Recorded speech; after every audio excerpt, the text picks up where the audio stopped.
사도행전 13장에 있는 말씀입니다.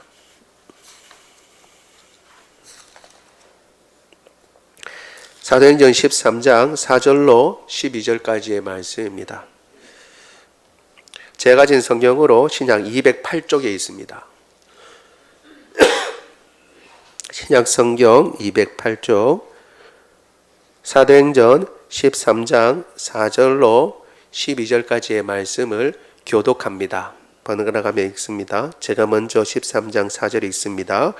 두 사람이 성령의 보내심을 받아 실루기아에 내려가 거기서 배 타고 구브로에 가서 살라미에 이르러 하나님의 말씀을 유대인의 여러 회당에서 전할세 요한을 수행원으로 두었더라. 온 섬 가운데로 지나서 바보에 이르러 바 예수라 하는 유대인 거짓 선지자인 마술사를 만나니 그가 총독 서기오 바울과 함께 있으니 서기오 바울은 지혜 있는 사람이라 바나바와 사울을 불러 하나님의 말씀을 듣고자 하더니 이 마술사 엘루마는 이 이름을 번역하면 마술사라 그들을 대적하여 총독으로 믿지 못하게 힘쓰니 바울이라고 하는 사울이 성령이 충만하여 그를 주목하고 이르되 모든 거짓과 악행이 가득한 자요 마귀의 자식이요 모든 의의 원수요 주의 바른 길을 굽게 하기를 그치지 아니하겠느냐. 주의 손이 내 위에 있으니 내가 맹인이 되어 얼마 동안 해를 보지 못하리라 하니 즉시 안개와 어둠이 그를 덮어 인도할 사람을 두루 구하는지라. 같이 읽습니다. 이에 총독이 그렇게 된 것을 보고 믿으며 주의 가르치심을 놀랍게 여기더라. 아멘. 예, 우리가 사도행전을 지금 계속 보고 있는데 늘 우리가 염두에 두어야 할 것이 뭐냐 하면 이 사도행전은 하나님께서 세우신 교회가 처음 세워지고 여러 가지 일들을 만나는데 교회가 성장하고 혹은 대적하는 가운데 여러 가지 일들을 만나는 가운데 어떤 방식으로 무엇을 중점으로 해서 그 문제를 해결해 나갔는가 그것을 살피는 것이 중요하다고 우리가 말씀드렸습니다. 그래서 사실 기계적으로 초대교회가 이렇게 했으니 우리도 이렇게 한다라고 하는 것이 아니라 그렇게 행할 때에 초대교회가 무엇을 염두에 두고 혹은 하나님의 어떤 인도하심을 받아서 그런 결정을 했는지 그까지 우리가 살필 줄 알아야 초대교회 사정하고 지금 우리의 사정하고 다르니까 그 사정에 맞춰서 하나님의 뜻이 어디에 있는가 살펴볼 수가 있습니다. 비근한 예로 초대교회에서 7 집사를 세웠으니까 집사를 세울 때 무조건 7명 세워야 된다. 그거 아니잖아요. 그렇죠? 형편과 사정이 있는 겁니다. 그러니까 그 사정에 맞춰서 왜 7 집사를 세웠을까라는 것하고 또 7 집사를 세울 때 어떤 생각을 가지고 세웠을까? 누구를 세웠을까? 주로 어떤 사람을 세웠을까? 그런 것들을 우리가 생각해 봐야 하는 거죠. 이미 우리가 살펴본 대로 헬라파 과부들이 구제에서 빠지는 일들이 일어나니까 원망이 일어나고 교회에 여러 가지 문제가 일어날 때 아이고 이런 교회 나는 싫다 이렇게 가는 것이 아니라 그 교회의 이 문제를 어떻게 해결할까 하고 서로 논의하는 가운데 우리는 사도들이 우리는 기도와 말씀에 전무할 테니까 이 일을 관장할 사람들을 세우자 해서 직분자를 세운 겁니다. 그리고 그 이제 7명을 세웠는데 그 이름들의 면면을 보니까 주로 헬라 이름을 가진 사람들이었습니다. 그러니까 헬라파 유대인 과부들이 빠지지 않도록 더 신경을 쓸 수 있는 사람들을 세웠다라는 것도 우리가 생각해 볼 수 있는 거죠. 지난번에 우리가 쭉 살펴본 것들입니다. 그렇게 해서 그런 원리들을 우리가 살피면 교회 연약한 사람들을 돕고 혹은 여러 가지 교회 문제가 일어날 때 어떤 방식으로 해결해야 되는가라는 것들을 우리가 알 수가 있는 것이죠.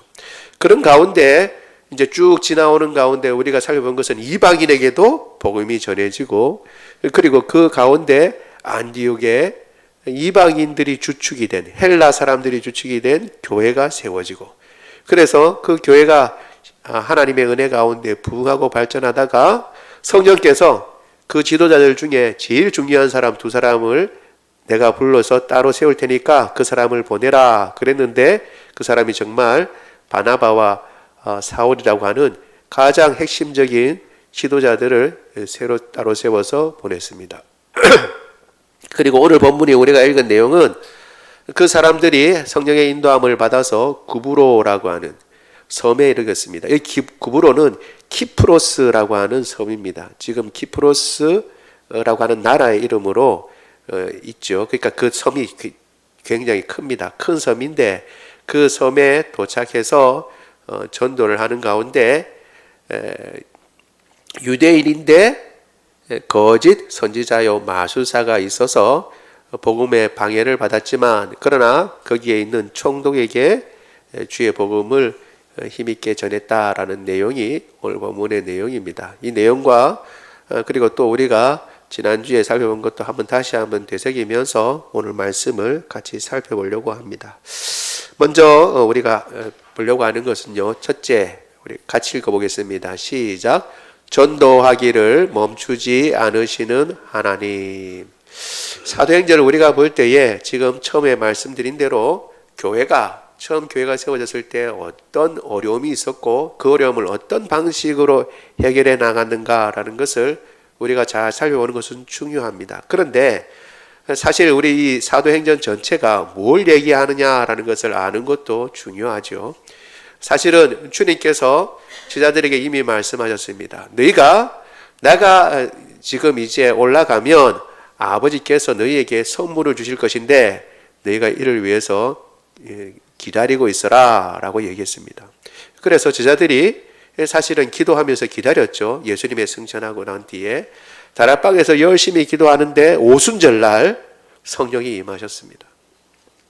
그리고 실제로 예수님께서 너희가 몇 날이 못돼서 성령을 받을 터인데 성령이 너희에게 임하시면 너희가 권능을 받고 온 유대와 사마리아와 예루살렘과 온 유대와 사마리아와 땅끝까지 이르러 내 증인이 되리라 라고 분명히 말씀하셨습니다. 그러니까 사도행전을 어떻게 볼 수 있냐면 예수님이 말씀하신 그것이 하나씩 이루어지는 단계, 성령을 받고 그리고 어떻게 해요? 예루살렘과 온 유대와 사마리아와 땅끝까지 이르러서 복음이 전거되는 그 상황을 그대로 설명해 주고 있다라고 우리가 생각할 수 있습니다. 이때 핵심적인 게 뭐냐 하면 제자들이 성령을 받고 그리고 난 뒤에 우리가 예수님이 그렇게 말씀하셨으니까 우리가 이방 나라로 가서 온 세상 사람들에게 복음을 전하자 하고 12제자들이 모여가지고 너는 저 스페인으로 가고 너는 저 로마로 가고 너는 저 중국으로 가고 해서 작전회의를 짜고 흩어진 게 아니었어요. 처음에 예루살렘에 그냥 모여서 열심히 전했는데 어떻게 했어요? 핍박이 오고 그리고 난 뒤에 의도치 않게 흩어지게 됐다는 거예요. 의도치 않게 흩어지게 됐다는 겁니다. 여기서 우리가 알 수 있는 겁니다. 복음을 전하는 주도권이 누구한테 있다고요? 하나님께 있다는 것을 우리가 기억해야 합니다.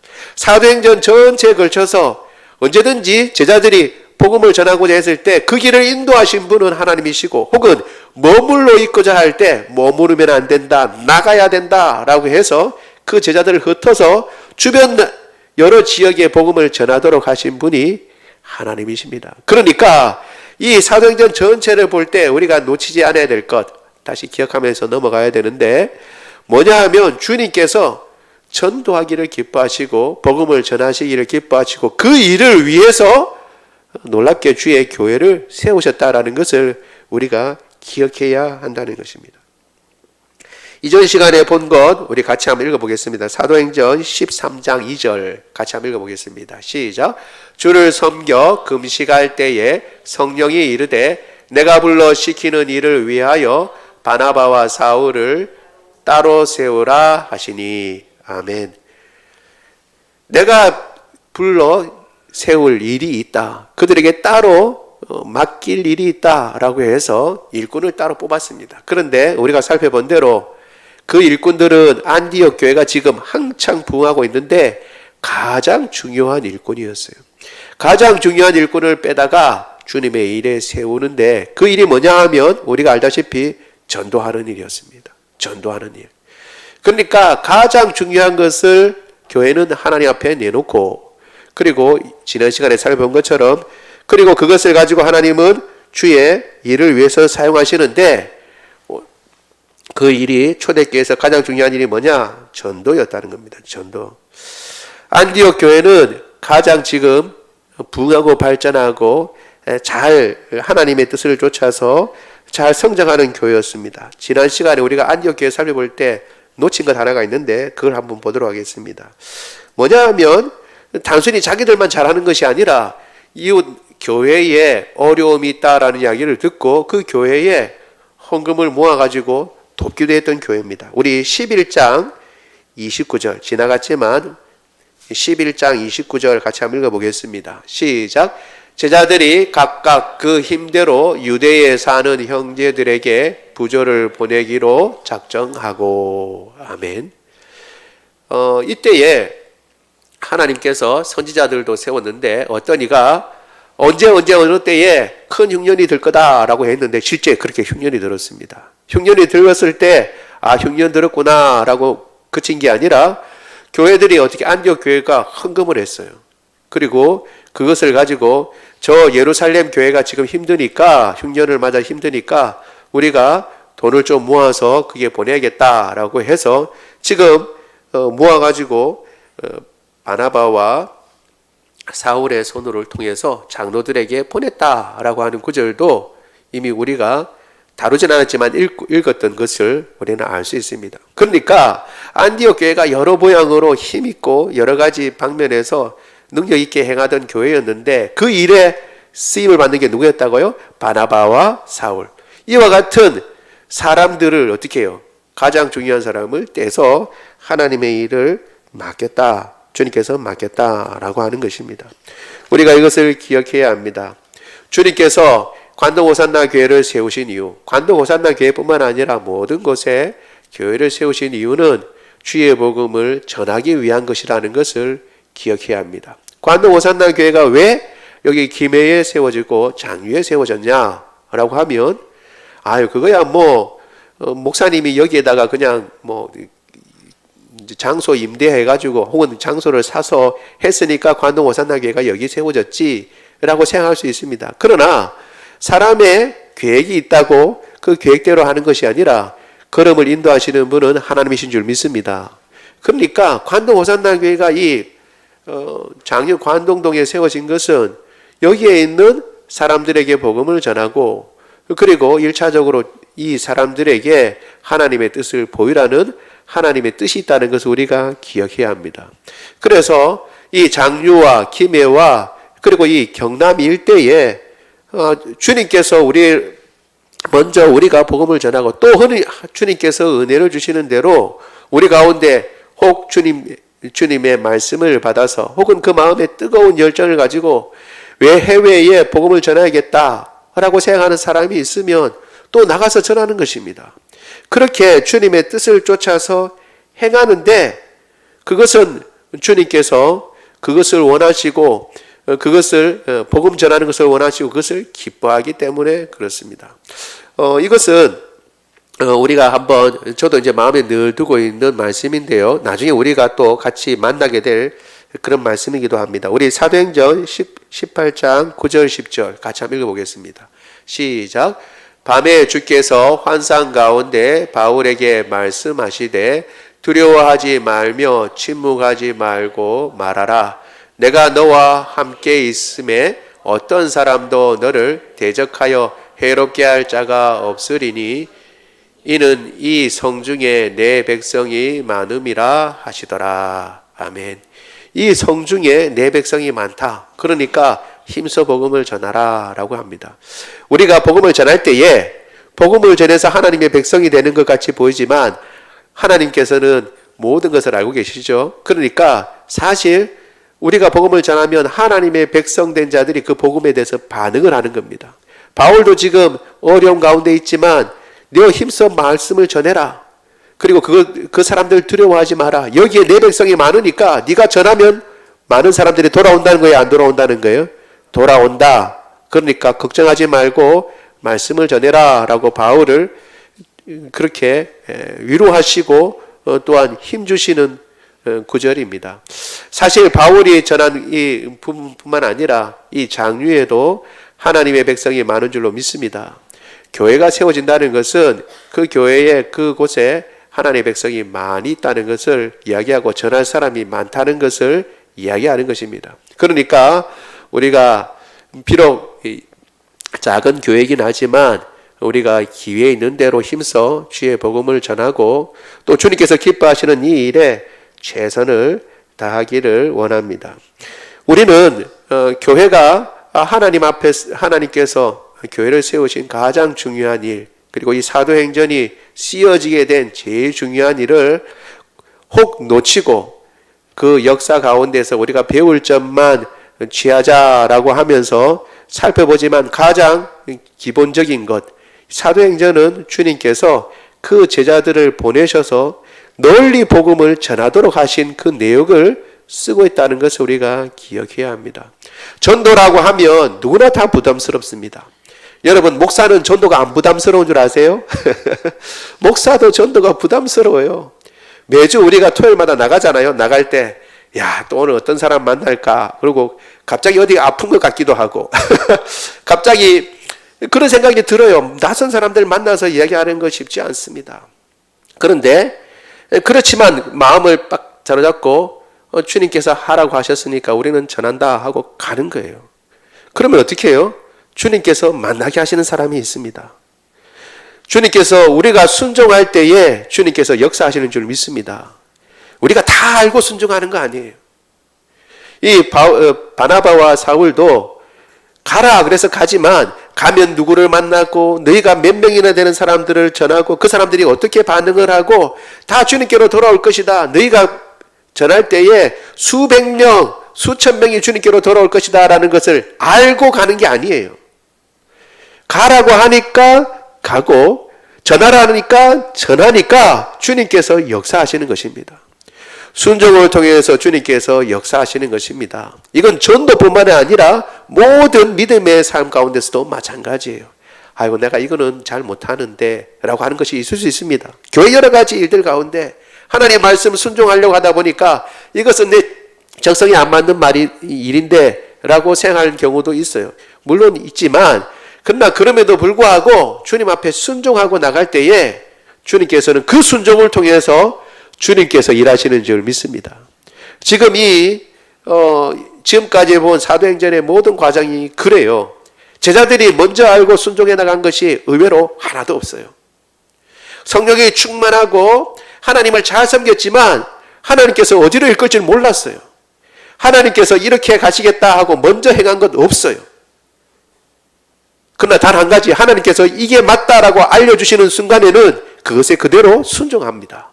그리고 그 순종을 통해서 하나님께서 놀라운 역사를 이루시는 것입니다. 지금 이 안디옥 교회의 순종 그리고 바나바와 바울을 통한 이 순종을 통해서 주님께서 복음을 전하고 싶어 하시고 여기뿐만 아니라 더 많은 곳에 주의 복음을 널리 전하고 구원받는 사람들을 더 많이 하고자 하시는 그 아름다운 뜻이 이루어지는 것을 우리가 보고 있습니다. 이것을 우리가 늘 생각하고 앞으로 어떤 본문이 나오든지 이 가장 중요한 것은 하나님께서 전도하기를 기뻐하시고 생명 얻는 것을 죄인이 회개하고 생명 얻는 것을 기뻐하신다. 그것을 위해서 바울도 파송하고 바나바도 파송하고 베드로도 보내고 이 여러 사람들을 보내고 교회를 세우셔서 그 일들을 하게 하신다라는 것을 우리가 꼭 기억해야 할 줄로 압니다. 그래서 어디에 있든지 간에 여러분 주의 복음을 전하는 자, 기회 있는 대로 힘을 내서 주의 복음을 전하는 자가 되기를 원합니다. 그리고 관동 호산나 교회가 이 일에 조금이라도 한 자락이라도 한 귀퉁이라도 주님의 아름다운 역사에 쓰임받는 교회가 되기를 원합니다. 두 번째 우리가 보고자 하는 것은 같이 읽어보겠습니다. 시작. 성령의 인도로 구부로로. 우리 오늘 읽은 본문이죠. 4절 5절 같이 읽겠습니다. 시작. 두 사람이 성령의 보내심을 받아 실루기아에 내려가서 거기서 배를 타고 구브로에 가서 살라미에 이르러 하나님의 말씀을 유대인의 여러 회당에서 전할세. 요한을 수행원으로 두었더라. 아멘. 오늘 또 새로운 이름 한 명 나오죠. 요한이라고 하는 사람이 이 수행원으로 두었다 그랬습니다. 이 요한이 마가 요한입니다. 마가 요한. 그러니까 마가복음을 쓴 사람이 이 요한입니다. 나중에 그 사람이 같이 동행을 하게 됐다라고 하는 것을 이야기를 해주고 있는 거죠. 여기에 보면 참으로 하나님께서 성령의 인도함을 받아서 두 사람이 간 궤적이 나와 있는데 그림 혹시 보낸 게 있습니다. 한번 그림을 한번 보면 좋겠는데 첨부한 것이 있어요. 여러분 이렇게 지명이 나올 때는 지도를 한번 보시면 좋겠습니다. 저거는 우리가 지난번에 본 거죠. 요거 구브로라고 밑에 보면 구브로라고 하는 섬이 있죠. 저기에 키프로스, 지금은 키프로스입니다. 그러니까 구브로라고 성경에는 그렇게 나와 있는 섬이고, 살라미라고 그게 나와 있죠.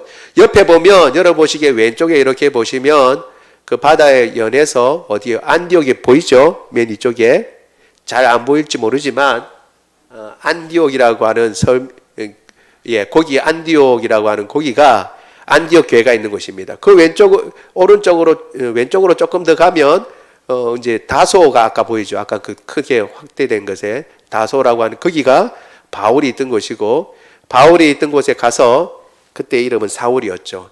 바울을 데리고 와서 안디옥에서 같이 사역했습니다. 그래서 성령의 보내심을 받아 실루기아로 갔다가 거기서 이제 배를 타고 구브로로 가서 살라미에 도착했다라고 얘기를 하고 있습니다. 우리가 생각할 때 이 모든 것이 누구의 인도하심을 받았다고요? 성령의 인도하심을 받았다라고 얘기를 하고 있습니다. 그러면 우리가 많은 장소가 있는데 왜 하필이면 구브로 섬으로 갔을까라고 생각해 볼 수 있습니다. 물론 성령이 어디로 가라든지 구브로가 아니라 어디로 가라든지 가야지 왜 그걸 또 문제 삼냐라고 생각할 수 있는데 왜 하필이면 여러 지역에 갈 수 있잖아요. 그렇죠? 여러 지역을 갈 수 있습니다. 더 위쪽으로 갈 수 있고 더 동쪽으로도 갈 수 있고, 그런데 왜 하필이면 배를 타고 섬으로 가냐는 거죠. 구브로라고 하는 섬. 아니면 곧장 그 다른 지역으로 갈 수 있는데 꼭 키프로스를 갔다라고 하는 것입니다. 왜 그런가? 우리가 한 가지 추측해 볼 수 있는 구절이 있습니다. 우리 사도행전 4장 36절 같이 한번 읽어보겠습니다. 시작. 구브로에서 난 레위족 사람이 있으니 그 이름은 요셉이라. 사도들이 일컬어 바나바라. 번역하면 위로의 아들이라 하니. 아멘. 지금 이 안디옥 교회에 예루살렘에서 안디옥 교회로 파송을 받아서 안디옥 교회에 부흥을 하는데 큰 역할을 한, 그리고 사울까지 데리고 온 이 바나바라고 하는 사람이 출신이 어디라고요? 구브로입니다. 그러니까 고향에 가서 전할 수 있도록 성령께서 인도해 주신 거예요. 고향에 가서 전한다, 말씀을 전한다는 것은 뭐예요? 뭘 생각해 볼 수 있냐면 바나바가 익숙한 곳으로 성령께서 인도하셨다라는 것을 우리가 알 수 있는 것입니다. 우리는 생각하기를 이렇게 생각하잖아요. 우리가 하나님 앞에 주님, 이제 제가 주님 앞에 구원을 받았으니까 주님 저를 어디든지 사용해 주십시오. 어디든지 주님 보내시는 대로 가겠습니다. 우리가 잘 아는 찬송처럼 악을 골짝 빈들에도 복음 들고 가겠습니다. 주님 보내주시면 가겠습니다. 라고 딱 하면 좋겠는데, 그렇게 기도하면서 어떻게 해요? 주님께서 나를 저 엉뚱한 곳으로 보내시면 어떡하지? 저 내가 정말 싫어하는 지저분한 그 동남아 이런 데로 보내시면 어떡하지? 그런 생각을 하잖아요. 음식이 안 맞는데, 혹은 너무 추운데, 혹은 너무 더운데, 혹은 나는 깨끗하지 못한 데서는 잠을 잘 자지 못하는데 그런 지저분한 데로 나를 보내시면 어떡하지? 라고 생각하잖아요. 하나님께서는 물론 그런 데 보내실 수 있지만 오늘 본문에 보니까 바나바와 바울을 엉뚱한 곳으로 보내신 것이 아니라 바나바가 익숙한 곳, 잘 아는 곳으로 보내시는 거예요. 그러니까 우리는 생각할 때 우리의 사정과 형편과 상관없이 하나님께서 우리를 막 아무데나 보내시는 걸로 생각하는데 그게 아니라 우리를 제일 잘 아시는 분, 우리의 사정과 형편을 나보다도 더 잘 아시는 분이 하나님이신 줄 믿습니다. 우리가 주님 앞에 주님께서 내가 너를 혹은 내가 나의 일을 위해서 너를 사용하고 싶은데 너 순종해야겠다. 예, 주님, 제가 순종하겠습니다. 주님께서 저를 사용해 주십시오 하고 우리 자신을 주님께 맡기면 그 다음에 주님께서 우리에게 가장 합당한 것으로 인도하시는 줄 믿습니다. 그런데 우리는 먼저 것부터 먹고 내한테 내가 원하지 않는 일을 시킨다거나 혹은 내가 감당하지 못할 것을 하나님께서 자꾸 하라고 하신다거나 혹은 우리가 생각하는 것처럼 내가 원하지 않는 나라에 나를 보내신다고 스스로 잘못 생각하는 경우가 있습니다. 하나님은 그렇게 하시지 않습니다. 오늘 본문에서 보여주는 것처럼 하나님께서 누구보다도 더 바나바와 이 사울을 잘 아시는 거예요. 그래서 어떻게 해요? 그들이 가장 익숙한 것부터 해서 복음을 전하도록 하고 점점 훈련시키시는 겁니다. 그리고 난 뒤에 어떻게 해요? 익숙하지 않은 것도 이제 가서 전할 수 있는 상태까지 만들어 가시는 것을 보게 되는 것입니다. 그러니까 복음은 어디서부터예요? 익숙한 것부터예요. 우리가 복음을 전하라, 주님께서 너희가 복음을 전하라, 혹은 우리 마음 가운데 복음을 전해야겠다라고 할 때에 가장 먼저 생각해야 할 것은 전혀 엉뚱한 환경과 여건 가운데 우리를 복음 전하라고 보내시는 것이 아니라 가장 익숙한 곳으로 주님께서 보내신다는 겁니다. 시작하는 이가 부담스럽지 않고 쉽게 접근할 수 있는 방법을 성령께서 지금 인도하시는 것을 볼 수 있습니다. 나아가서 그들을 보면 유대인의 여러 회당에서 전했다고 그랬어요. 가서 어떻게 해요? 엉뚱한 곳에 간 게 아니라 유대인의 회당. 그러니까 그곳에는 유대인들이 다 모여 있죠. 바나바도 유대인, 레위 족속이라 그랬어요. 레위 사람이니까 바나바도 유대인이고 이 사울도 유대인입니다. 그러니까 회당에 가서 유대인들이 모인 그곳에서 회당에 가면 뭘 하냐? 말씀을 전합니다. 우리 복음서에서 누가복음 쭉 살펴본 데서 알다시피 말씀을 읽고 혹시 이 가운데서 전할 말씀이 있느냐, 말씀을 전할 사람이 있냐 초청을 해서 그 사람이 나가서 말씀을 전하기도 해요. 우리 누가복음에 본 것처럼 예수님께서 나가서 말씀을 전하지도 하셨잖아요. 그렇죠? 이사야 말씀을 읽고 난 뒤에 예수님께서 이 말씀이 너희 귀에 응하였다라고 이렇게 말씀을 전한 경우도 있습니다. 그러니까 유대인 회당이 있으면 거기서 쉽게 말씀을 전할 수 있는 겁니다. 바나바나 사울이 가서 말씀을 읽고 이 말씀을 기초로 해서 예수님이 우리가 기다리던 그 메시아다라고 말씀을 전할 수 있는 거죠. 그러니까 가장 익숙한 곳, 가장 익숙한 사람들이 많은 곳부터 복음을 전하기 시작했다는 거예요. 회당은 바나바나 바울에게 모두에게 익숙한 것입니다. 그래서 사실 그 뒤에도 보면 전도할 때 주로 유대인의 회당에 가서 복음을 전했습니다. 우리 사도행전 13장 14절도 같이 한번 읽어보겠습니다. 시작. 그들은 버가에서 더 나아가 비시디아 안디옥에 이르러 안식일에 회당에 들어가 앉으니라. 안식일에 회당에 들어가 앉아서 그리고 유대인들이 모인 그곳에서 말씀을 전할 수 있는 그곳에서 말씀을 전했다라는 것입니다. 회당은 유대인의 관습과 성경을 배우는 것입니다. 그러니까 이 성경의 말씀을 가지고 예수님을 쉽게 전할 수 있었던 것이죠. 다시 말씀드립니다. 복음을 어려운 곳에서부터 전하려고 하지 말고 우리 가까이 있는 사람들, 쉬운 곳에서부터 그렇게 전하는 것입니다. 친숙한 것으로부터 전하는 것입니다. 여러분 이제 올해는 우리가 그냥 이제 넘어가고 교회 전체적으로 하지 못했지만 내년부터는 다시 사랑나눔 축제도 우리가 하려고 합니다. 여러분 지금부터 복음을 전할 사람을 이렇게 생각해 두고 위해서 기도를 하세요.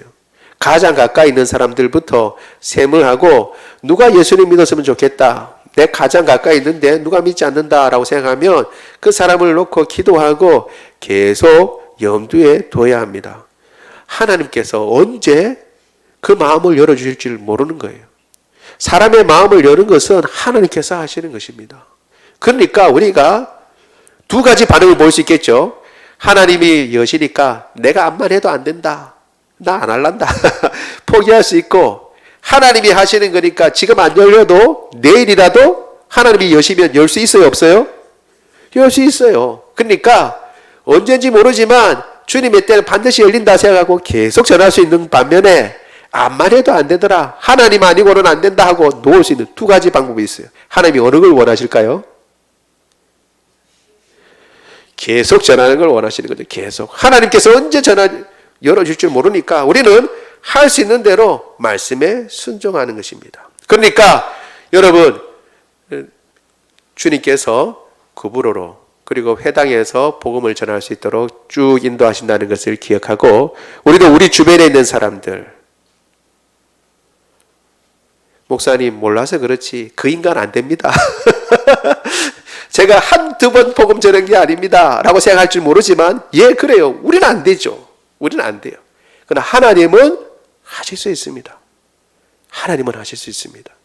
그러니까 익숙한 곳, 가장 가까운 사람들부터 살펴보고 그 사람들이 계속 주님께 마음을 열 수 있도록 우리가 기도하고, 또 기회를 하나님께서 주시도록, 우리가 아니면 다른 사람을 통해서 기회를 주시도록 계속 기도하고 복음을 전할 수 있는 익숙한 것부터 주의 말씀에 순종할 수 있는 저와 여러분 되기를 원합니다. 그리고 이제 세 번째 같이 한번 보도록 하겠습니다. 셋째, 우리 같이 한번 읽어보겠습니다. 시작. 방해는 항상 있다. 다시 한번 읽어볼까요? 이거 중요한데. 시작. 방해는 항상 있다. 방해는 항상 있다는 것입니다. 무슨 말씀이냐? 우리 사도행전 우리가 읽은 거죠. 13장 6절과 8절 같이 한번 읽어보겠습니다. 시작.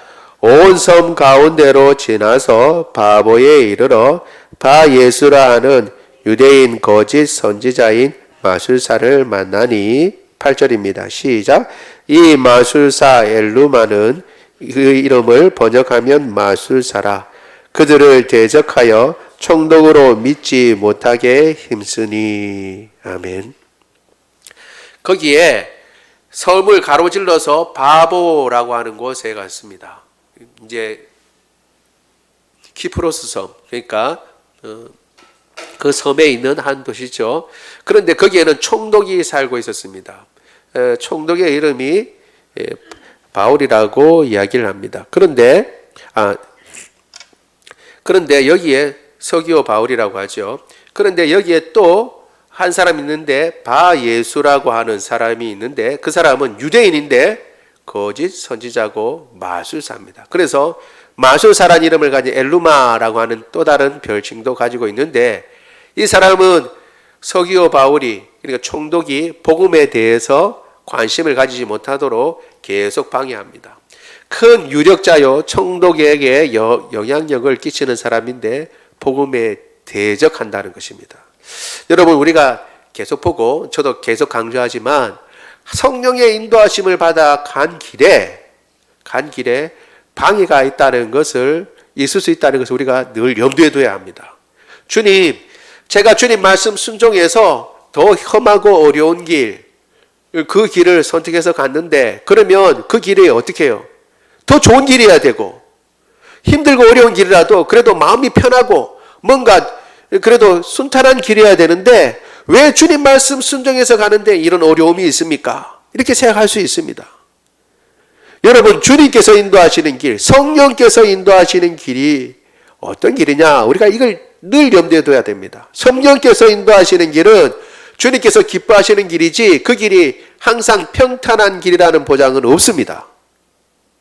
우리가 늘 일하기 편하고, 우리가 늘 기쁨이 넘치고 감사가 넘치는 길, 우리가 흔히 생각하는 외적 조건에서 그런 길이 아닐 가망성이 오히려 더 많습니다. 성령께서 우리를 인도하시는 그 길은 우리가 가야 할 길이지, 편한 길을 우리에게 주시는 것은 아니라는 거예요.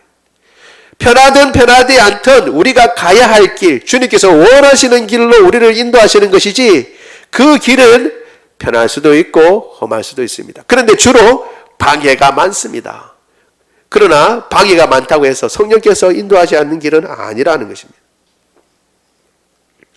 성령의 인도를 받아 어려움을 겪을 수 있습니다. 대표적인 예가 있죠. 예수님이 그러셨어요. 우리 마태복음 4장 1절 같이 한번 읽어보겠습니다. 시작. 그때에 예수께서 성령에게 이끌려 마귀에게 시험을 받으러 광야에 가서. 아멘. 여러분 보세요. 광야에서 예수님 40일 동안 줄이시고 마귀의 시험을 받으시잖아요. 그렇죠? 어떻게 시험을 받으러 가셨다고요? 성령에 이끌려서 가셨어요. 성령에 이끌려서 가시면 어떻게 해요? 시험 받는 길도 피하고 좋은 길만 나오고 꽃길만 나와야 되는데 성령께서 인도하시는 길 갔더니만 어떻게 마귀에게 시험 받는 거예요. 그런데 이 마귀에게 시험 받는 것을 예수님은 지나쳐야 돼요? 안 지나쳐야 돼요? 이걸 거쳐야 된다고요. 반드시 거쳐야 할 일이고 하나님께서 기뻐하시는 일이기 때문에 성령께서 인도하시고 예수님도 그 길에 순종하셔 가서 마귀의 시험을 다 받으셨어요. 40일 동안 금식하시고. 여러분 이것을 우리가 기억해야 합니다. 다시 말씀드립니다. 성령께서 인도하시는 길은 사람들이 보기에 멋지고 아름답고 사람들의 환호를 받는 그런 길만 성령께서 인도하시는 것이 아니라는 것을 기억해야 합니다. 성령께서 인도하시는 길은 하나님께서 우리에게 원하시는 길이고 우리가 가야 할 길을 제시하시는 것이지 그 길을 갈 때 어려움 만날 수 있어요? 없어요? 있어요. 방해가 있을 수 있어요? 없어요? 있어요. 오히려 그럴 때가 많습니다. 그러나 그렇다고 하더라도 그 길은 우리가 가야 할 길이고 성령께서 우리를 인도하시는 길이고 하나님께서 기뻐하시는 길이기 때문에 우리가 그 길을 가야 한다는 것입니다. 아이고 성령이 인도하신다고 가는데 지금 이 너무 어려움이 많네. 이 길 말고 다른 길 없을까? 다른 길로 가자. 이걸 주님께서 원하시는 게 아니라는 것입니다. 우리가 갈 때에 힘들고 어려운 일이 있습니다. 복음을 전할 때 방해가 있습니다. 나중에 바울이 자기에 대해서 이야기하는 부분이 있잖아요. 40에 감한 매를 몇 번 맞고 강의 위험도 강도의 위험도 바다도 파선도 해보고 죽을 뻔도 했다 그럽니다. 어떻게 그런 일을 겪었어요? 바울이? 복음 전하다가. 어떻게 그 일을 겪었어요? 성령께서 인도하시는 대로 가다가 그런 일을 만난 겁니다. 그 일을 만나고 어렵다고 바울이 뒤로 돌아오거나 후퇴한 것이 아니라 주님께서 인도하시는 길이기 때문에 그 길을 가고 그 어려움을 극복하고 주님께서 기뻐하시는 일을 이루는 것입니다. 마찬가지입니다. 아까 익숙한 길이고 말씀드렸잖아요. 성령께서 인도하신 길이고 그리고 어떻게 해요? 이 바나바의 고향이기도 하고 그러니까 익숙한 환경 그리고 좋은 사람들 성령께서도 인도하셨으니까 좋은 반응이 오겠지라고 생각했지만 어떻게 해요? 방해자가 있는 겁니다. 바예수라고 하는 바예수라고 할 때 바예수는 예수 우리가 알잖아요. 그렇죠? 예수님. 예수님의 뜻이 예수란 뜻이 뭐라고요? 구원이란 뜻입니다. 구원. 그러니까 바라고 하는 말은 지금도 빈 여러분 이제 이슬람 그 빈이라든가 혹은 이스라엘 그 유대인들의 벤하고 그 의미가 똑같습니다. 빈이나 벤이라고 들어가는 것은 전부 다 아들이란 뜻입니다. 자손이나 아들. 그러니까 예수의 아들. 그러니까 뭐 예수님의 아들 같이 보이지만 그 뜻은 뭐냐면 구원의 아들이란 그런 뜻을 가지고 있습니다. 그런데 실제로 구원을 이루는 복음에 대해서는 어떻게 적극적인 반대자로 지금 서 있잖아요. 이렇게 서 있는 이 사람의 방해를 받았습니다. 얼마나 그것이 방해가 심했든지 바울이 나중에 어떻게 해요? 하나님께 기도하고 안 되겠다 해서 얼마 동안 눈이 멀 것이다 라고 얘기하고 어떻게 해요? 여러 가지 이제 험한 말을 하잖아요. 거기 보면 어떻게 해요? 모든 거짓과 악동이 가득한 자요 마귀의 자식이고 모든 의의 원수다 이렇게 얘기를 하잖아요. 내용을 다 이야기는 하지 않지만 이 바예수라고 하는 이가 얼마나 방해를 했는지 그것을 이제 바울이 이야기를 통해서 우리가 알 수 있습니다. 동시에 그럼에도 불구하고 영원토록 눈이 먼 게 아니라 어떻게 해요? 얼마 동안만 눈이 멀었어요. 그러면 이 바예수도 또 어떤 사람이라는 거예요? 구원의 대상이 된다는 것을 얘기합니다. 지금 당장 몰라서 하나님의 말씀을 대적하지만 그렇다고 해서 영원히 저주받을 자가 아니고 이 사람도 결국은 예수님 믿고 구원받을 자라는 것을 보여주고 있는 것이죠. 더 놀라운 것은 뭐냐 하면 이렇게 반대가 심했는데도 결국 서기오 바울은 어떻게 해요? 총독은 복음에 대해서 관심을 가진다는 것입니다. 우리에게 대적자가 있습니다. 심지어는 가장 내 편이 되어줄 것이라고 하는 생각하는 사람도 복음에 대해서는 대적자가 되는 경우가 있습니다. 다른 문제에 대해서는 아무런 문제가 없어요. 그런데 예수님 이야기만 꺼내면 대적자가 되고 반대하는 사람들이 있습니다. 그리고 우리가 알다시피 가까운 사람부터 전하자 그랬지만 가까운 사람이 나를 더 잘 알기 때문에 동시에 어떻게 해요? 더 전하기 힘들 수가 있어요. 내가 너를 아는데 라고 할 수 있습니다. 나의 약점과 나의 사람 됨됨이가 썩 좋지 못할 경우에 특별히 더 그렇게 생각할 수 있죠. 그런데 이렇게 반대가 있고 심지어 가까운 사람도 응원하지 못한다. 그런데 복음을 전해야 되느냐? 여러분 기억해야 합니다. 이러한 반대는 항상 있어 왔다는 것을 기억해야 합니다. 그리고 나는 아직 완성된 사람이 아니라 어떻게 해요? 복음을 받아들고 지금 공사 중인 사람이라는 것을 인정해야 합니다. 내가 주님의 말씀 앞에 완전한 사람이 되어서 복음을 전한다면 우리가 어떻게 해요? 죽을 때까지 복음 못 전해요. 완전한 사람이 어디 있겠습니까? 부족한 가운데 인정하고 복음 전하는 겁니다. 야, 내가 너를 아는데 네가 내한테 복음을 전하냐? 그래, 맞다. 네가 알다시피 내가 그런 사람이다. 인정해버리는 겁니다. 부족하지만 그러나 예수님 믿으니까 내 죄를 용서하시고 나를 구원해 주신다고 하셨다. 그러니까 너도 예수님 믿으면 구원 받는다 라고 전하는 겁니다. 우리가 완전해서 전하는 게 아니에요. 그리고 이 일 때문에 항상 반대하는 것이 있다는 것입니다. 반대가 있지만 기대해야 합니다. 뭘 기대하냐면 반대도 있지만 복음에 대해서 반응하는 사람도 있다는 것입니다. 오늘 여기 본 것처럼 서기오 바울이라고 하는 사람, 이 총독은 복음에 대해서 관심을 가지고 반대도 불구하고 이 복음에 대해서 받아들이려고 하는 아주 선한 마음을 가지고 있습니다. 생명을 갈망하는 사람들이 있습니다. 여러분, 우리가 시간을 정해서 복음 전한다고 가잖아요. 막 그렇게 많은 시간 전하는 것도 아니에요. 그리고 또 많은 사람 그렇게 만나는 것도 아니에요. 그냥 어떻게 보면 그냥 쑥 갔다가 오는 것처럼 보일 수 있습니다. 근데 이렇게 가서 이야기하잖아요. 그런데 그 복음에 관심을 가진 사람들이 있다니까요. 한 번에 가서 안 되고 두 번에 가서 안 되고 10번 가서 반응을 보이는 사람들이 있습니다. 문제는 그렇게 계속 나가면 우리의 헌신과 우리의 순종을 통해서 주님께서 역사하시고 그리고 그 역사에 관심을 보이고 그 역사를 통해서 주님께 돌아온 사람이 있다는 것을 여러분 기억하시기 바랍니다. 반대자도 있지만 어떻게 해요? 서기오 바울은 예수님의 복음에 관심을 가졌어요. 서툰 전도에도 눈을 반짝이며 구원의 복음에 대해서 반응하는 사람들이 여전히 있기 때문에 우리는 주의 복음을 들고 나가는 것입니다. 사도행전 우리가 읽은 13장 7절과 12절 같이 한번 읽어보겠습니다. 시작.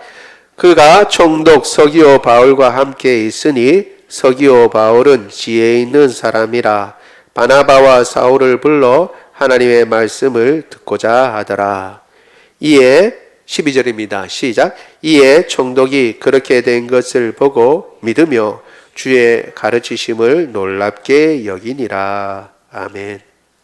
그 이전에는 바예수라고 하는 거짓 선지자 마술사의 사술에 넘어가서 그의 영향력 아래에 있던 사람이 복음의 말씀을 듣고 그 눈이 띄어지고 복음에 대해서 반응하기 시작하는 겁니다. 어떻게 해요?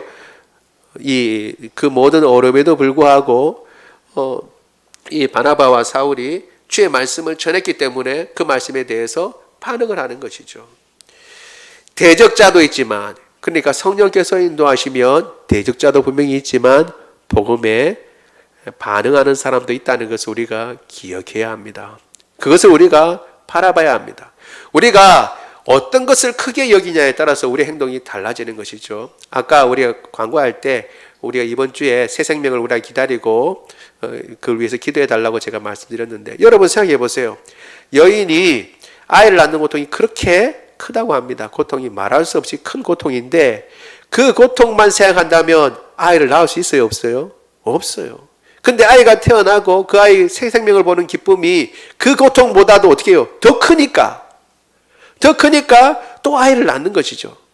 마찬가지입니다. 주의 말씀대로 성령께서 인도하신 대로 갔더니만 저 키프로스 섬에서 반대하는 사람이 와가지고 엄청나게 핍박하고 반대하더라. 그 핍박과 반대만 보면 복음 전할 마음이 하나도 없는데 그 가운데서도 주의 복음을 듣고 서기오 바울 같은 사람은 복음에 대해서 반응을 보이고 예수님을 믿더라. 우리는 이 두 가지 중에서 어디를 중심으로 보냐는 거예요. 주의 일을 하는데 항상 반대는 있습니다. 힘들고 어렵습니다. 그리고 핍박도 있습니다. 아이고 내가 이거 뭐하러 이 짓을 하는가. 내가 사회에 나가면 그래도 혹은 그냥 가만히 나가면 다른 데 가면 사람들이 다 우르르 보고 혹은 우르르 보지 않는다고 하더라도 손가락질은 안 하고 그래도 착한 사람이라고 사람들이 인정해 주는데 내가 뭐하러 예수님 믿고 이거 지금 복음 전한다고 이 짓을 하고 또 이런 어려움을 당하고 이런 핍박을 받느냐라고 생각할 수 있습니다. 그러나 여러분 거기에만 집중하면 주의 일을 하지 못합니다. 그런데 그 일을 행할 때에 주님께서 어떻게 해요? 한편으로 아름다운 역사를 이루시고 그리고 또 생명을 새 생명이 예수님 믿고 구원받는 것을 보게 하신다는 것입니다. 그럼 우리가 어디를 봐야 돼요? 생명을 봐야 돼요. 핍박을 보고 어려움을 보는 것이 아니라 새 생명을 보고 전하는 것입니다. 힘들고 어려운 것 있어요. 없다는 것이 아니라 있다는 거예요. 심지어 어떻게 해요? 성령께서 인도하시는 길에도 심지어 어떻게 해요? 익숙한 내 고향에 가서도 아는 사람들 고향에서 어떻게 외지에서 친근한 유대인끼리 모이는 그 회당에 가서 말씀을 전해도 핍박자가 있다니까요. 대적자가 있고 반대자가 있어요. 그러나 그럼에도 불구하고 그 핍박과 어려움과 반대자를 보는 것이 아니라 주님께서 행하실 그 일, 영혼의 구원, 그리고 예수님 믿고 구원받는 그 사람을 보는 거로 끊임없이 주의 복음을 전하는 것입니다. 그리고 주님께서 행하실 그 일들을 생각하는 거로 어려움이 있지만 주의 말씀에 순종하는 것입니다. 오늘 본문에는 사울이라는 이름이 이제 바울로 바뀌는 부분이 나와 있습니다. 여러분 13장 9절 같이 한번 읽어보겠습니다. 시작. 바울이라고도 하는 사울이 성령이 충만하여 그를 주목하고 이제 사울이라는 이름을 버리고 바울이라는 이름이 나오기 시작합니다. 여러분 우리가 알죠? 사울이라고 하는 말은 원래 히브리어인데 샤알에서 나왔는데 이 말은 묻다라는 것의 수동분사입니다. 그래서 물음을 받았다 혹은 구해졌다라는 뜻인데 아마도 하나님 앞에 구하고 얻었다라는 그런 의미를 가진 것 같아요. 이 사울이라는 이름의 유명한 사람은 이스라엘의 첫째 왕이죠. 첫째 왕 사울이라고 하는 왕의 이름을 가졌습니다. 베냐민 지파. 아마도 이 바울의 부모님들은 사울과 같은 그렇게 하나님 앞에 쓰임 받는 왕 같은 쓰임 받는 사람이 되라라는 그런 의미에서 사울이라는 이름을 지어줬을 것 같아요. 그런데 헬라식 이름을 가지게 됐는데 그것은 바울이라고 하는 이름입니다. 이것은 이제 영어로는 폴이라고 우리가 부르는데 바울은 원래 작다라는 의미입니다. 작다. 왕의 이름을 가진 자기가 이제 작다라는 이름을 헬라식 이름으로 가집니다. 원래 유대인들이 흔히 그렇듯이 두 가지 이름을 가졌어요. 우리가 일제시대 때 생각해 보면 한국식 이름도 가졌지만 일본식 이름도 가진 것처럼 혹은 우리가 미국의 영향을 많이 받을 경우에는 미국식 이름도 하나씩 가지잖아요. 그렇죠? 그런 것처럼 유대인들도 자신이 이제 유대인 이름이 있지만 헬라식 이름도 가지고 있었습니다. 그런데 왜 하필 이때 바울이라는 이름이 왜 이때 나오냐는 거예요. 사울이 바울이라는 이름을 이전에도 가졌을 수 있어요. 다소 사람이니까. 그런데 드디어 바울이라는 이름이 이제 나오기 시작하는 거예요. 생각해 보면 이것도 우리가 염두에 둘 필요가 있습니다. 그 전에는 사울이 주로 있던 곳이 어디예요? 유대인 공동체예요. 유대인 공동체. 그러다가 이제 복음을 전하면서 어떻게 해요? 만나는 사람들이 주로 어떤 사람들이에요? 이방인 사람, 헬라 사람들이거나 이방 사람들이거나 혹은 헬라 영향을 아주 많이 받은 유대인들이에요.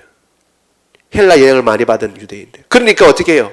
자기 이름도 어떻게 해요? 사울이라기보다는 바울이라고 하고 자기의 의미를 작다라는 것, 나 하나님 앞에 작은 사람이다 하는 것, 그런 의미도 가졌을 뿐만 아니라 뭐도요? 이방인들, 헬라 사람들에게 더 친근하게 다가가고자 그들에게 더 가까이 하고 그들이 더 가까이 갈 수 있는 이름을 바울이 쓰기 시작한 겁니다. 그래서 어떻게 해요? 모쪼록 한 명이라도 더 주의 복음을 전할 수 있도록 그렇게 했다는 것을 볼 수 있습니다.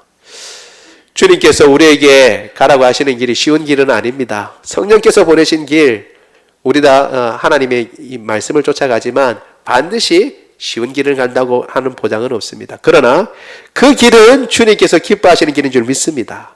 그리고 그 길은 방해가 있을 수 있지만 생명의 길도 있는 것입니다. 우리가 방해를 바라보고 부정적인 것만 보는 것이 아니라 주님께서 기뻐하시는 일, 생명을 보고 기뻐하고 어려움이 있다 하더라도 그 길을 힘써 걸어갈 줄 아는 그런 사람이 되기를 원합니다. 우리 말씀을 생각하며 같이 기도하도록 하겠습니다.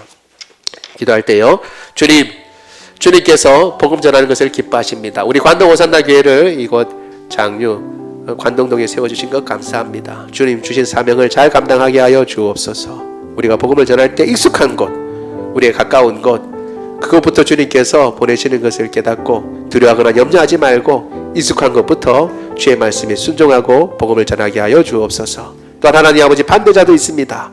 반대자를 보는 것이 아니라 주님께서 베풀으실 은혜를 보게 하여 주옵소서. 우리 같이 한 목소리로 기도하겠습니다. 사랑이 많으신 하나님, 주의 은혜를 인하여 감사합니다. 오늘도 주님께서 우리에게 이 사도행전을 통하여 말씀해 주시니 감사합니다. 하나님 아버지, 이제 바나바와 바울이 주의 말씀을 들고 주님 인도하심을 따라 구브로로 먼저 간 것을 보게 됩니다. 그곳에서도 반대자를 만났습니다. 그러나 그 반대자를 하나님 아버지 뚫고 나가서 주님 앞에 복음에 대해서 관심이 많은 서기오 바울에게까지 주의 복음을 전한 것을 우리가 보게 됩니다.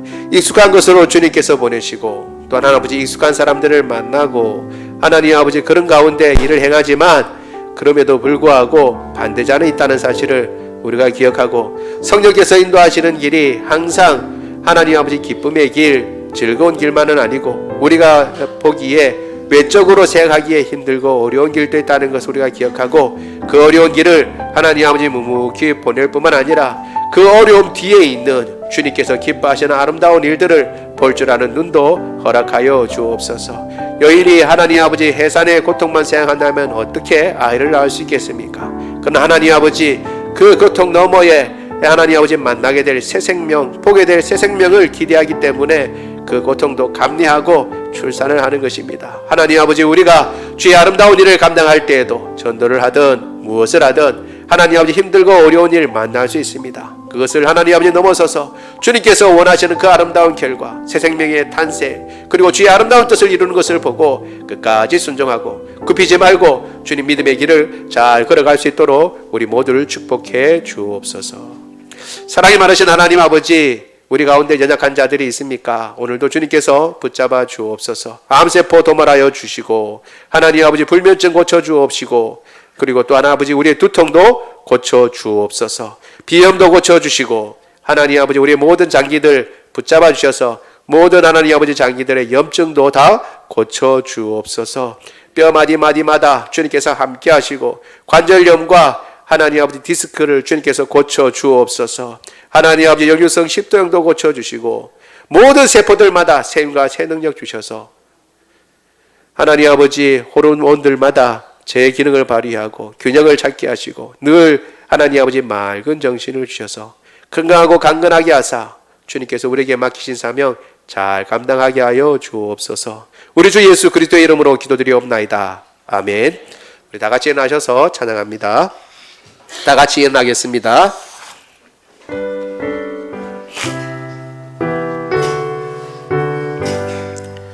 환난과 핍박 중에도 성도는 신앙 지켰네. 이 신앙 생각할 때에 기쁨이 충만하도다. 성도의 신앙 따라서 죽도록 충성하겠네. 옥중에 매일 성도나 양심은 자유 얻었네.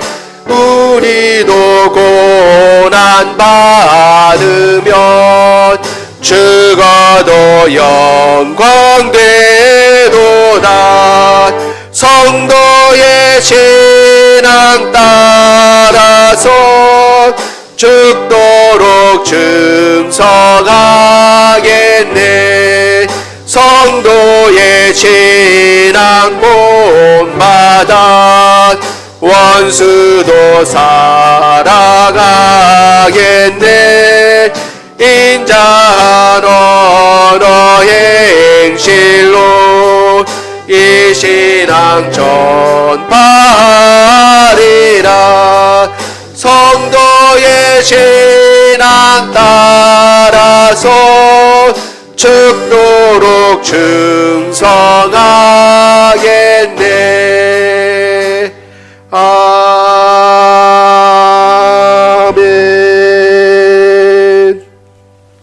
지금은 우리 주 예수 그리스도의 은혜와 하나님 아버지의 무궁하신 사랑하심과 성령님의 교통하심이 오직 주님 기뻐하시는 그 복음의 사역을 끝까지 주님 부르시는 그 때까지 힘써 간직하고 말씀을 힘써 전하고 주의 복음을 전하되 가까운 것부터 익숙한 것부터 우리가 잘 아는 것부터 전하고 어떤 어려움이 있더라도 어떤 고난이 있더라도 새 생명 볼 것을 바라보고 주의 뜻을 이룰 것을 바라보며 주의 인도하심을 좇아 순종하고 주의 뜻을 이루며 복음을 전하겠다고 다짐하는 주의 모든 백성들 머리 위에 지금으로부터 영원토록 함께 하시기를 간절히 축원하옵나이다. 아멘.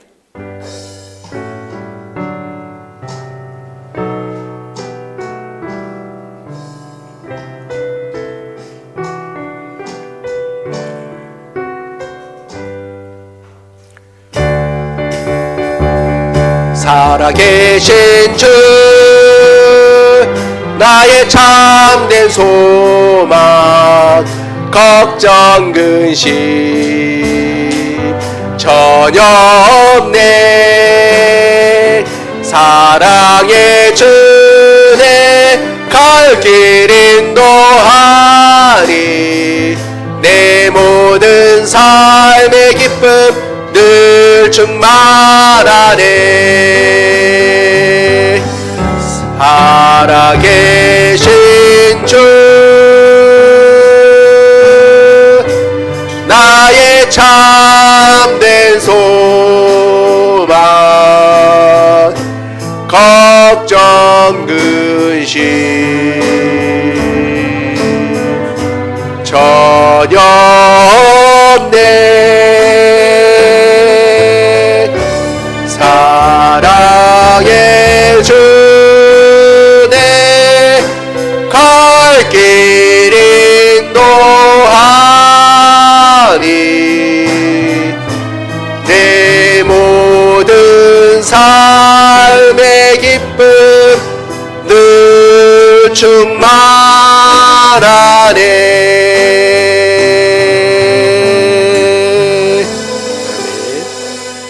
모든 예배를 마쳤습니다.